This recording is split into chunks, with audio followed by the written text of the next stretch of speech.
Olá pessoal, a aula de hoje é sobre hidrostática. Especificamente nós vamos falar das consequências do teorema de Stevens, em especial a primeira consequência.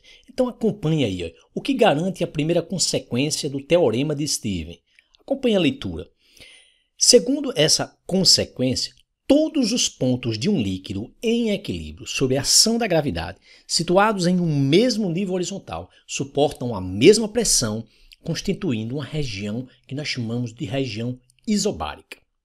Para que isso fique claro, observe essa ilustração, onde eu tenho um aquário e nesse aquário ele está contido com um líquido. E esse líquido, pessoal, é um líquido homogêneo.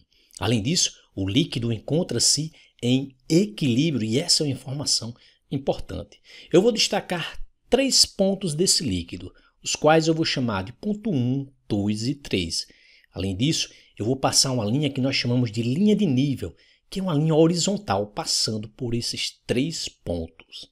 Vamos aqui agora aplicar o teorema de Stevens aos pontos 1 e 2. Eu quero ver qual é a diferença de pressão nos pontos 1 e 2. Claro, quando nós descobrirmos isso, também vale essa informação para o ponto 3. Aplicando o teorema de Stevens, diz que a diferença de pressão entre os 2 pontos que eu estou estudando, estou estudando o ponto 1 e estou estudando o ponto 2.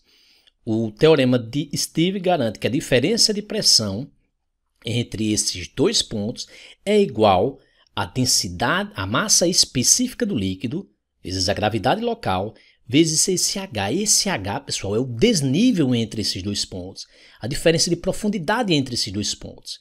Nós vimos aqui que não há diferença de profundidade entre esses 2 pontos.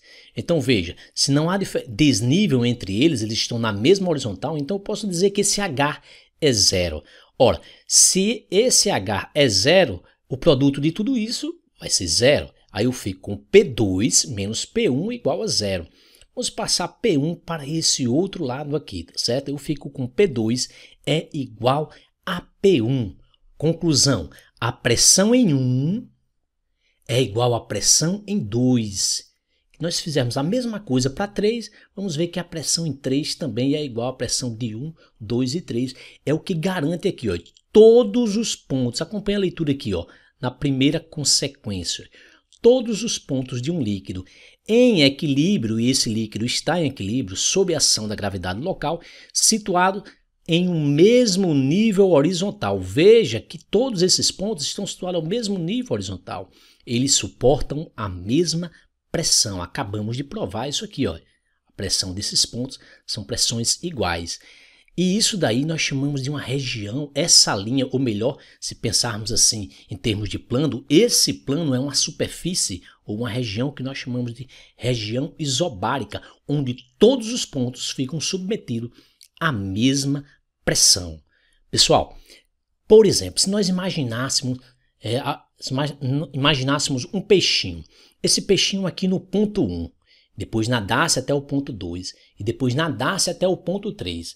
Veja, esse peixinho, nesses 3 pontos, eles vão ficar submetidos às mesmas pressões. Meus alunos costumam perguntar, professor, veja que aqui o ponto 2, ele está sob a superfície livre do líquido, enquanto que em 1 e em 3, esses pontos estão abaixo das paredes do recipiente. Isso não influencia, isso não faria com que as pressões em 3 e em 1 fosse diferente de 2? Não, não importa. Se tiver no mesmo líquido, o líquido sendo homogêneo, estando ele em equilíbrio, então todos os pontos pertencentes à mesma linha horizontal, ou seja, ao mesmo nível, à mesma superfície isobárica, garante que esse peixinho ele ficará assim submetido à mesma pressão, tanto no ponto 3, como no ponto 2, como no ponto 1. Pessoal, se gostou desse vídeo, curte, dá um like aí no vídeo, compartilha com seus amigos, participa aqui dos comentários fazendo perguntas e dando sugestões para próximas aulas.